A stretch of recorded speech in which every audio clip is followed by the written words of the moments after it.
Good evening, good afternoon, good morning, wherever you are in the world. This is a pre-record. Whether it goes out on time is another matter.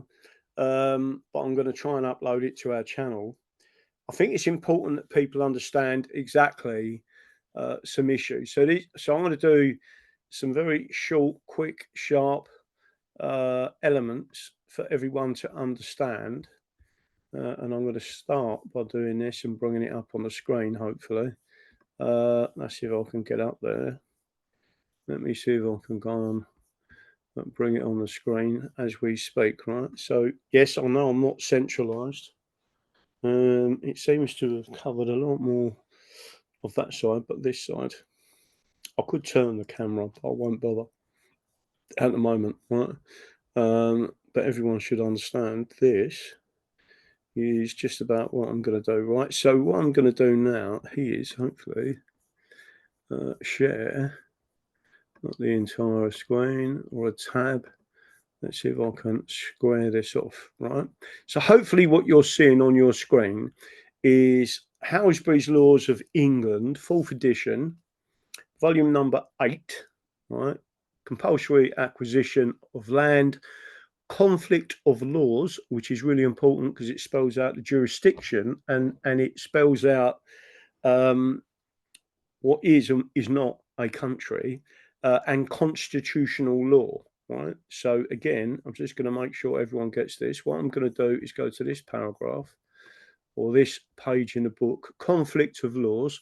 What is meant by conflict of laws? General principles of jurisdiction, application of foreign law, exclusion of foreign law, domicile and residence. And there were certain people who wrote books on this, and everyone understood exactly what it meant, right? And it goes into family law, etc. What I'm going to do is take you to this part, right? Now, it's really important that my audience, listen, I know the average person out there is not interested, but I know that you are interested, and I know that you need to understand this, right? So, introduction, what is meant by the conflict of laws? So, paragraph 401, nature of the subject. The branch of English law known as the conflict of laws or private international law, in contradiction to the ordinary local or domestic law of England, is concerned with cases having foreign element. By a foreign element is meant a contact with some system of law other than English law. Such a contact may exist, for example, because let me just make sure I'm reading. Yeah, contacts may exist because a contract was made or to be performed in a foreign country, or because tort was committed there, or because property was situated there, or because the parties are not English. In the conflict of laws, foreign element and foreign country mean a non-English element and a country other than England. From the point of view of the conflict of laws, Scotland or Northern Ireland is, for the most purposes, as much a foreign country as France or Germany. Now, that is a very profound statement because it's telling you that England is a separate country to Scotland, Northern Ireland in particular, and Wales is part of England, right? It's not a separate nation. It is classed internationally as part of England. Northern Ireland is not. Scotland is not, right? And again, you can go for, it tells you in there, for the meaning of England, saying paragraph 404, right, which we're going to get to in a couple of minutes, right? It goes into more information and it explains to you in paragraph 402, public and private international law. The conflict of laws has little in common with public international law. The conflict of laws is a necessary part of the law of every country because different countries have different legal systems containing different legal rules. and some adjustment between them is necessary when events or transactions are not confined within the borders of a single country. On the other hand, public international law seeks primarily to regulate the relations between different sovereign states, and based as it is on the usage of nations on judgments of International Court of Justice, it is, at any rate, in theory, the same everywhere. However, the rules of conflict of laws are different from country to country, even between England and Scotland. There are some significant differences, notably in connection with the jurisdiction of courts and actions of personam. While between England and other common law countries like Australia, New Zealand, and the United States on the one hand, and the continental European countries on the other, the differences are much more deep rooted. For some aspects of this public international law, see foreign relations. Right? 403, meaning of a country. A state, in the sense of public international law, may or may not coincide with a country in the sense of the conflict of laws. Unitary states like France, Italy, and New Zealand are countries in this sense because the law is the same throughout the state. On the other hand, England, Scotland, and Northern Ireland, this is really important for people to understand, each of the Australian and American states and each Canadian province is a country in the sense of the conflict of laws.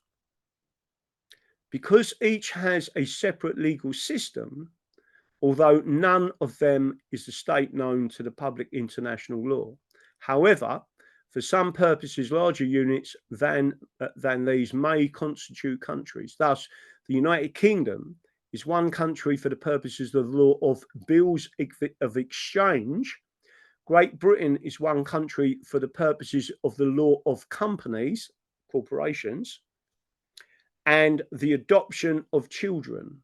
Australia is one country for the purposes of the law of matrimonial causes, and Canada is one country for the purposes of the law of divorce. On the other hand, Wales is not a country because its system of law is the same as that of England. Right? So again, you go to reference, see paragraph 404, and it tells you geographical definitions. Throughout this title, England includes the Principality of Wales and the town of Berwick-on-Tweed. Great Britain means England, including Wales and Scotland. The United Kingdom means Great Britain and Northern Ireland. And the British Isles means the United Kingdom and the Channel Islands and the Isle of Man. So you need to understand there's a jurisdiction element to this that is very, very, very important. What I'm going to do is stop sharing that and then come back to the main screen. What does this all mean? Nigel Farage and Ben Habib and Restore Britain, who is the closest to way we're thinking, but not close enough, right? And Restore Britain have just taken on the black belt barrister who is known for his beliefs in state control, right? And believing that Parliament is sovereign, which is not. And he has been misinstructed by many barristers and judges, etc. It's not the first time it's happened in our history. If you read the Bill of Rights, you'll see it, right? It tells you that. So what does it mean?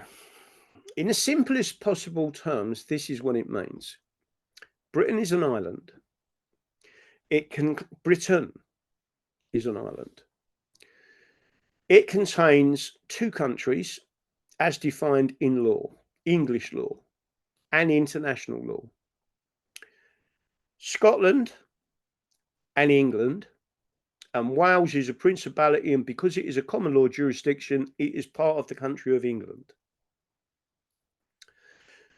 The United Kingdom and Great Britain, etc., is not a country. It is a unitary state. Internationally, that's what it's known as. And the reason why Great Britain is not a country is because it contains two countries with two separate systems of law. Scotland is a Roman law jurisdiction, the same legal system as the European Union. And that is what Reform UK and Advance UK, and it appears in some areas, Restore Britain, is pushing you towards. At no time has the administrative state administering administrative law over the common law put that to the people.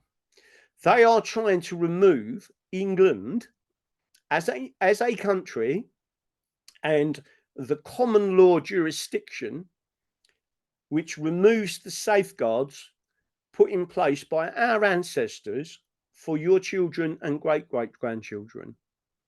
And they intend to impose upon the English administrative law, no different to the EU. Now, why is America not a country? This question I put to many people, and many people say the same thing. They've been indoctrinated and brainwashed to believe that America is a country. It is not a country. It is a unitary state, a federal, central controlled political union. And the reason why it is a unitary state and not, I repeat, not a country, so it's known externally for jurisdiction purposes, United States of America. It's the United Independent States of America. And the reason why it isn't a country is because one state within the 50 states of the United States of America is Roman law jurisdiction. And because of that, it is not a country, right? It is a unitary state where the states themselves, and I've just read it from the book, right, that tells you, and that comes from the Law of Nations, that each individual state is classified in law domestically as an independent nation, an independent country in law. They have their own jurisdiction. And 49 of them states are common law jurisdiction. Texas is common law jurisdiction. Idaho is common law jurisdiction. Florida is common law jurisdiction. Even though Florida was Spanish, it is a common law jurisdiction. Louisiana, on the other hand, as far as I know, was French and therefore has retained Roman law jurisdiction, otherwise known as Napoleonic law. And that is why the United States, United Independent States, is the United Independent States. And I want people to understand, because it is a crucial concept, that you must get this, right? Because of that, externally, it is known, the unitary state for corporate reasons is known as one jurisdiction externally, but internally, each state is its own state, right? So its own sovereignty, an independent country. That's what it is. So Florida is its own country. New York is its own country. Texas is its own country. Idaho is its own country.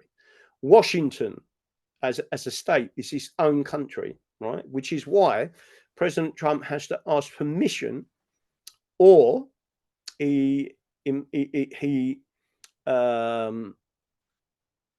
through his own jurisdiction as the president of the United Independent States of America, brings in something else, which is known as the Insurrection Act. And he gives that authority, and he can go into states. The reason why he could go into Washington, D.C. is because it is not recorded or recognized as a separate state of the United States of America. It is under full control of the federal government, right? And that's why the National Guard went in, right? You need to see that England is being destroyed. If you go and look at the information that I'm talking about, and again, I don't mean to keep just throwing these bits at you, but it's important that my audience understand what's going on. Right, Hamlin Lectures. Let me just make sure you can see that on the screen. So William Wade, Constitutional Fundamentals. Now, in this book, he speaks of the Scottish, and he says they have always been overrepresented in the British political parliament, the political union, and that has caused problems for England.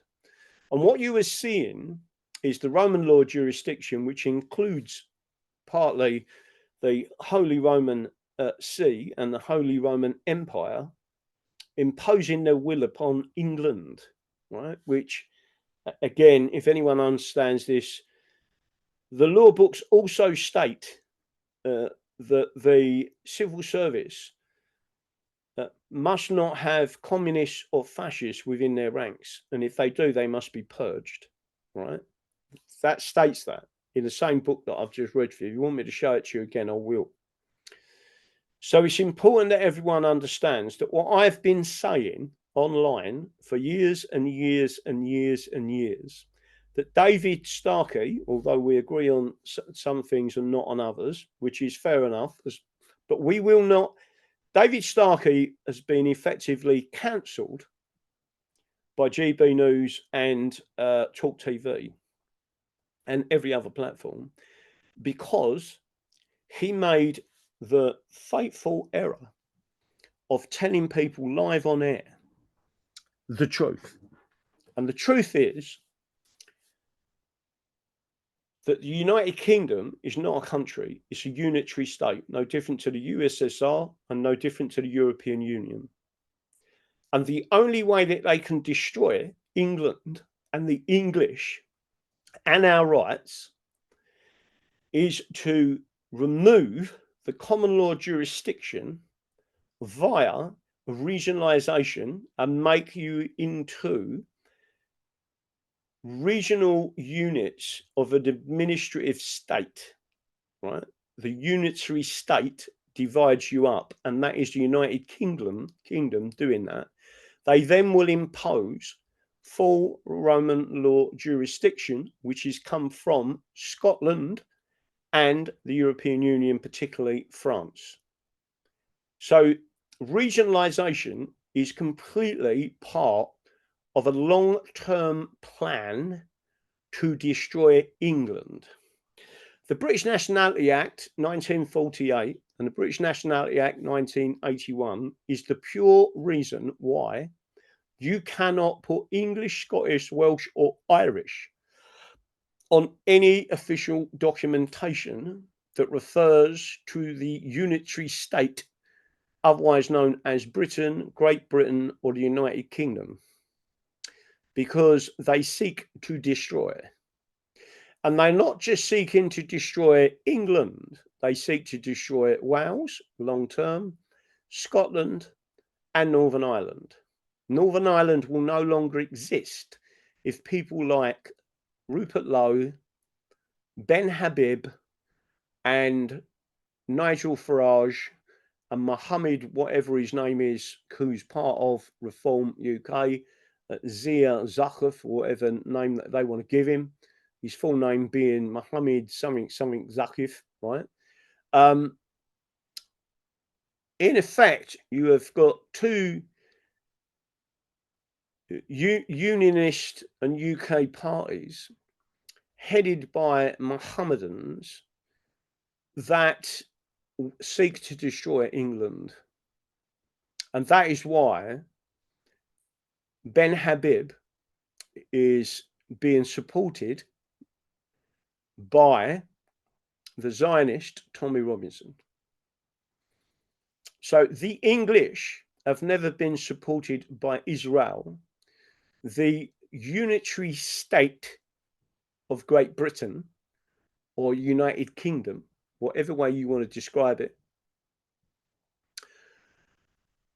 created not only Israel, but also Pakistan, also Iran, as it is known today, also Saudi Arabia. There's many other places throughout the world. And because it did it under the authority of the United Kingdom of Great Britain and Northern Ireland as a political union at Parliament in Westminster, once the actual full authority of that parliamentary union is completely renounced and made void, and I've heard a number of people saying, well, what's the difference between void and repeal? There is a major difference, and it is the uneducated, misinformed barristers, solicitors, and judges that do not know the law well enough to be actually practicing law, in my opinion. Repeal means that no law or authorities or that law does not have any authority going forward, right? No one can actually use that law or statute to present cases in any court. Voiding means, and the same term is abolish, means that any cases brought or authorized by that particular statute or even the common law are null and void, meaning it was always unlawful.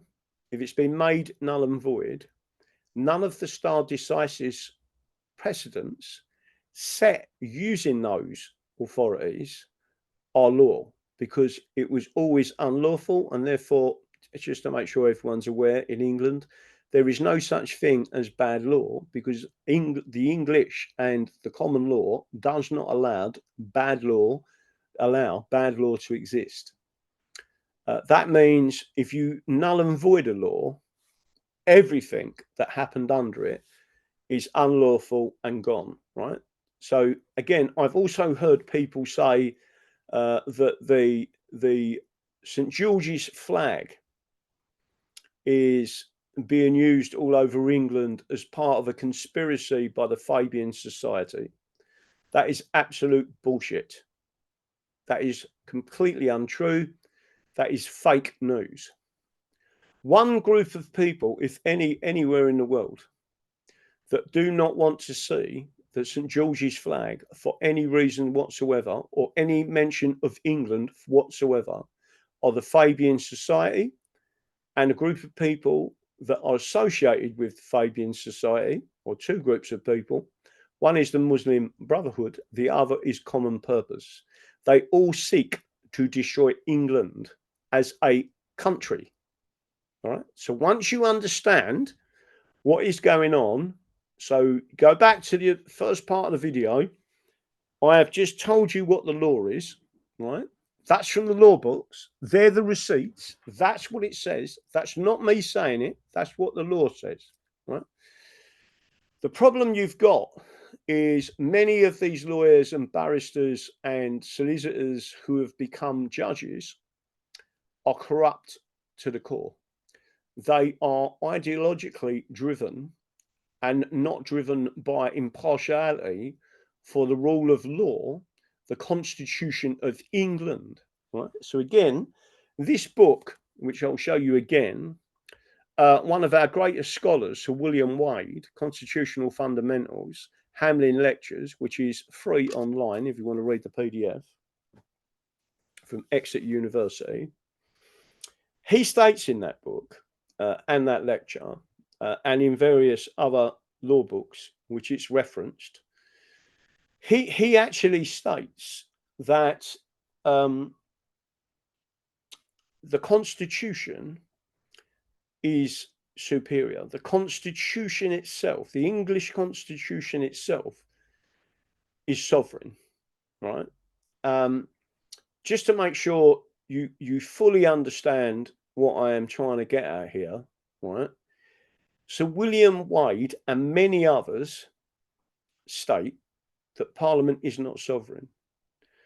They are limited by the Constitution of England. And that has always been the provision through the Supremacy Clause since 1688, right? The Glorious Revolution. The Glorious Revolution did not say Parliament was sovereign. What it said was that the Constitution of England is sovereign, and there was a Supremacy Clause, just the same as the United States of America have got in their Declaration of Rights and their Declaration of Independence. So once you understand that principle, Marbury versus Madison is no different in England as it is, because they're common law jurisdictions, as it is in America. And the detail of this argument can be found in our own law books. Yet people like the black belt barrister, people like various different people, Steve Bennett or whatever his name is, declaring what they've always been told is that Parliament is sovereign. That is profoundly wrong in law, and it is subversion of our Constitution, otherwise known as treason, to say that. Again, without saying too much, but I will do on Thursday, the Constitutional Reform Act of 2005 has often been referred to as constitutional vandalism. Again, that is, I would describe as misinformation. It is constitutional subversion. It is, another word for that is treason, right? And the people who put that in place by stealth were Fabian Society members and common purpose trained people within the civil service that allowed it to flow through and come into effect. The Constitutional Reform Act of 2005 is just one of many. There's about 20 that need to be made null and void, right? Meaning they never existed in law because it was always bad law, always unconstitutional, and always going up against the Supremacy Clause. Because you have never been told on the face of the bill what the cumulative effect of them bills were, because this is long-term Fabian planning, right? People need to understand that. This didn't happen over one generation. It's happened over 3 or 4 generations. I can calculate it going back all the way back to 1815, when the British unitary system of governments lost control of the English dominions in the United States of America. And once people realize the depth and cunning of the wolves in sheep's clothing, they will understand. And again, I just want to make sure everyone understands this, right? I have read law for 30 years. I rarely take cases on, but when I do, I know that subject inside out, right? The problem you come up against are judges that have been trained via Oxford, Cambridge, Eton, especially the London School of Economics, which is a Fabian-run university, where they are trained to subvert and continue the subversion of the English Constitution, which is treason. It's treason against the people, right? So everyone should understand that. So again, this is a short, really, trying to explain that to people. And I'm hoping So don't forget, I will be back live on Thursday night.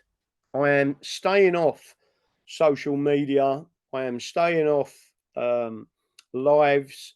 I am not communicating within groups, etc. Because again, the judgment will be handed down in our all day and a bit, because it was actually a 2-day legal argument, whether or not we get a trial in Runcorn and Helsby. So to make sure everyone's aware, the judgment will be handed down at 10:30 this Thursday, and the judgment will tell you whether or not the trial goes ahead or it doesn't, right? And I have been put under a strict, and so is everyone else, a strict embargo on that judgment. So again, I don't want to do a live. I don't want to have any discussions. I don't want to be distracted by live streams or anything like that. Right? I'm just going to make sure, because we've all worked very hard, and we don't want to be the bad guys here. Right? We're the good guys. Don't forget, we're the only group of people that stand for England. There is no one else. There is no one else that stands up for England, our ancestors, our current generation, and our future descendants, right? Future generations are relying on us. And it's difficult, but we shall never surrender. And we have to keep pushing forward. This is a full attack by the British unitary state to impose upon us a legal system of Roman law jurisdiction, which is what I've said for years and years and years. That is what the attack is on the common law jurisdiction. And the reason is because it is the only real social justice system. We stand up for people with disabilities. We stand up for the disabled. We stand up for retirees. We stand up for the people that are weakest in society, right? That's it. We're not the bad guys. And when you think what they've been doing to many of our people with disabilities, many of our people with either nervous or mental incapacity, massive physical incapacities, and giving them nothing. And then you've got these people coming into this country getting full benefits, some of which arrive on a dinghy, end up in 4- and 5-star hotels with money given to them every week, being given social housing, complete full access to the National Health Service, full access to dentistry. I've even been told here if I need to go to the dentist, it's probably about a 2-year waiting time, right? So all I'm saying to everyone here is we stand up for the English. And what I will be doing is going out and now covering Devon, right? Because Devon is so crucial, absolutely crucial to England, to the Glorious Revolution, to what it was actually about, to literally following in the footsteps of King Billy and understanding what that was about. And that was about stopping the Jesuits taking control of England. It was about stopping the Jewish mafia taking the control of England. It was about, now we have got a situation where jihadists seek to take control, being used as a weapon, I may add, by the other two groups. That is exactly what's going on. And we are the only people that speak of the 3 J's. So before I finish this, I want to make sure I emphasize this, right? The only people you cannot speak about in the world are the Jewish mafia. That is because it is the ultimate mafia, and it is the mafia that Tommy Robinson supports. Israel has never, ever supported England. In fact, it absolutely does not support English independence because it knows its own state is at risk. Israel is regarded as a country in the world. England England is a country, but the unitary state is being pushed by the Jewish mafia. And the more people understand what's going on in the background, I am just a normal, everyday working man, and I am trying to protect you. If you do go on September the 13th or whenever it is, yeah, make sure you only take the English flag, because that's what they seek to destroy. That's it. I will say good night, God bless. Hopefully I'll do another upload for tomorrow, and let the video go live. So don't forget what I believe in. The English Constitution is the solution. God bless and good night.